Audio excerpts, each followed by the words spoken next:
Sveiciens, šajā video es gribu pastāstīt, kā var uztaisīt vienkāršu strādājošu pretērču līdzekli.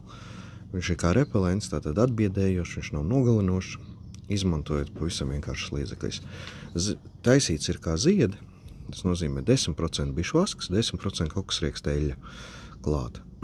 Pārējais vēl 10% bērzdārva. Bērzdārvu var, pagūglējiet. Aptiekās bieži vien var nopirkt. Šo es izvēlos tikai tāpēc, ka viņa ir šķidra. Tā, kas tiek mājās taisīta ar pirolīzes metodu, tā būs daudz biezāk, līdz ar to grūtāk izšķidrināt. Un krustnagliņas ēteriskā eļļa.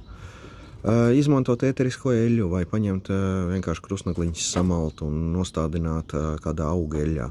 Tas viss ir jūsu izvēle. Es izmantoju ēterisko eļļu, pateikt, cik lielu devu viņu pievienot klāt.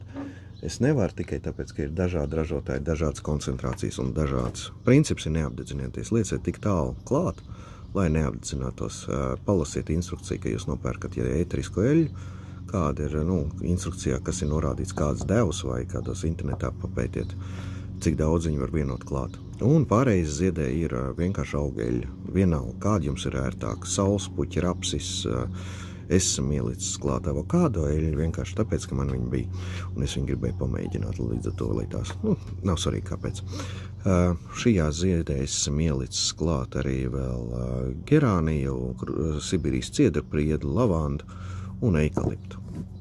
Tas ir bagātinošais, tas nav obligāti, jūs varat neizmantot arī šīs eļļas pamatā. Jums vajag krustnagliņu, tā ir vienīgā ēteriskā eļļa, kur ar garantiju strādā uz ērcēm, un bērzdārvu, ar to arī ir garantija, ka strādā uz ērcēm. Tas ir tas, ko es izmantoju pats, strādājot pļavās apsmērēju, teiksim, piedurknes, rokām piedurkiņu vietu, lai ērts nelīst garām, tikai tāpēc, ka strādājot ar augiem visbiežāk ir bīstamā vieta ir rokas.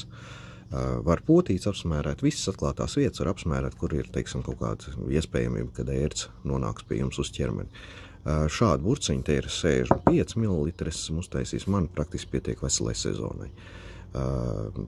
Protams, jādomā par apģērbu. Apģērbu jūs nevarat ar ziedu sasmērēt, varat, bet tas nebūs racionāli un nebūs pareizi.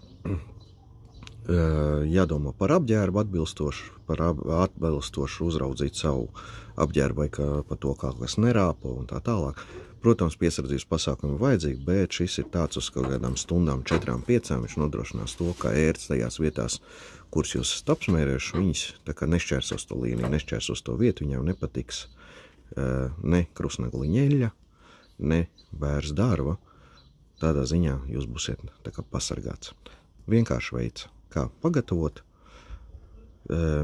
bišu vasku un kokosrieksteļu. Kokosrieksteļu vietā varat izmantot arī dzīvnieku taukus, ja jums patīk.